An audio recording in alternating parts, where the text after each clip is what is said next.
Podcast, Georges Le Rouge répond à mes questions. Avant de commencer, je tiens à remercier Georges Le Rouge d'avoir bien voulu répondre à mes questions. Il s'agit de l'auteur des 2 premiers tomes de Chrysalide aux éditions Malisa. Je vous mettrai les liens des 2 articles dans la barre d'infos. Première question, d'où vous vient l'envie d'écrire? Comment avez-vous commencé? Il répond: j'ai commencé lorsque j'ai été en 6e pour un devoir de français. Il fallait rédiger le début d'une histoire. Nous étudions la structure narrative des romans avec situation initiale, éléments perturbateurs. Et je venais de tomber dans la lecture de livres fantasy avec Narnia et Harry Potter. J'ai donc commencé une histoire de fantasy, et même si le devoir n'a pas été un franc succès, j'ai adoré écrire et j'ai commencé des petites histoires. Chrysalide est née quelques années plus tard. Deuxième question, comment construisez-vous vos personnages? Il répond, très bonne question. À l'instinct, je dirais. Disons que je les connais très intimement, je sais ce qu'ils ressentent, ce qu'ils pensent, aiment et détestent. Je sais parfaitement comment ils agiront dans telle et telle situation. Pour moi, une histoire n'est pas grand-chose sans ses personnages, ce sont eux qui portent le roman. Du coup, c'est important pour moi, quand j'écris, de focaliser sur leurs ressentis, leurs émotions, et les rendre crédibles. Je suis toujours en train de me demander si telle et telle réaction sont logiques, crédibles, humaines. Troisième question, quelles sont vos sources d'inspiration? Il répond, ce ne sera pas une réponse très originale. Je suis tombé amoureux de la fantasy grâce à Narnia et Harry Potter et j'adore À la croisée des mondes, mais Peggy Sue et le clan des Autori. Tous les romans de fantasy de mon adolescence, années 2000-2010, m'ont transporté et ont forgé mon imagination. J'adore aussi Stephen King pour sa façon dont il développe les personnages. Quatrième question, votre moment préféré pour écrire? Il répond, quand j'étais jeune, le soir, mais maintenant, je préfère le matin, juste au moment du lever du soleil, quand il commence à faire clair et que tout est encore calme. Cinquième question, quelle relation entretenez-vous avec vos personnages? Il répond, ce sont des personnages, ils évoluent dans leurs propres univers parallèles.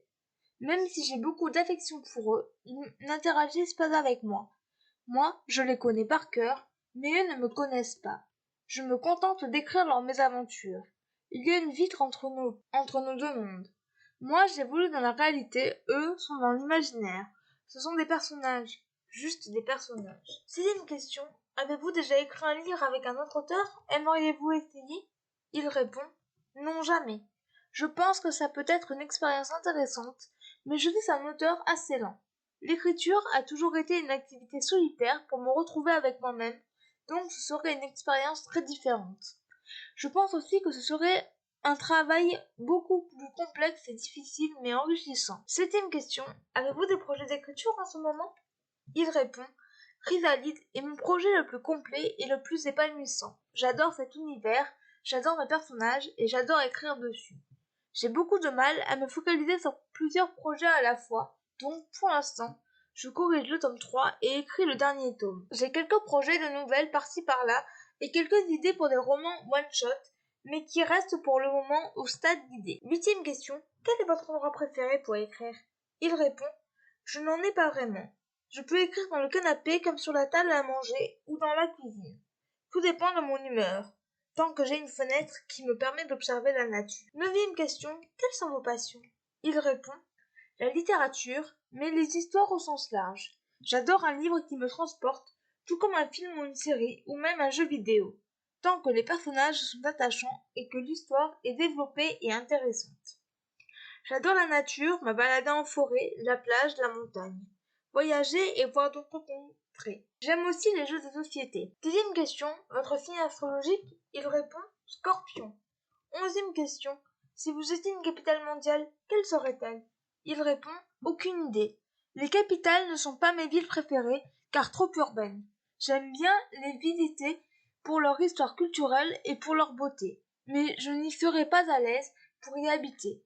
Donc, je ne peux pas me définir en tant que tel. Je suis plus petit village perdu dans la nature, au sommet d'une montagne ou en bord de plage, dans une île perdue au cœur de l'océan, que grande ville. Douzième question, votre plat préféré? Il répond, j'aime manger de bons repas. Manger est un plaisir quotidien, donc j'adore plein de plats. difficile d'en choisir qu'un. Si je dois en choisir qu'un, je dirais à base de poisson, comme le saumon. 13e question. Si vous étiez un animal, lequel seriez-vous? Il répond, difficile à répondre aussi. J'adore les oiseaux. J'aime aussi les félins. J'aime les animaux en règle générale. Maintenant, si je devais me définir comme un animal, je prendrais un animal assez doux et maladroit, comme le panda. 14e question. Êtes-vous plutôt plat salé ou sucré? Il répond, plutôt salé, mais j'aime les deux. Disons que je trouve qu'il y a plus de saveur et de variété dans les plats salés, mais j'adore les desserts. 15e question. Thé ou café? Il répond, j'aime le café, mais j'ai découvert le thé récemment et ses différentes saveurs. Disons que j'adore écrire avec un café à portée de main, que je prends beaucoup de plaisir à me réchauffer avec un thé. 16e et dernière question. Que préférez-vous écrire? Les personnages? Les lieux? Il répond, tout. J'adore écrire la description, imaginer les lieux et les univers, ainsi que les personnages, leurs émotions et leur développement. Par contre, je déteste les descriptions physiques des personnages. Je n'y arrive pas, c'est trop scolaire quand je le fais, trop basique.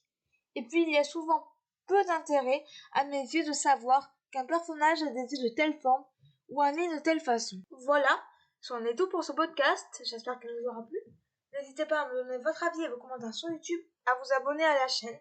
Et je vous retrouve très bientôt pour un nouveau podcast. Ciao!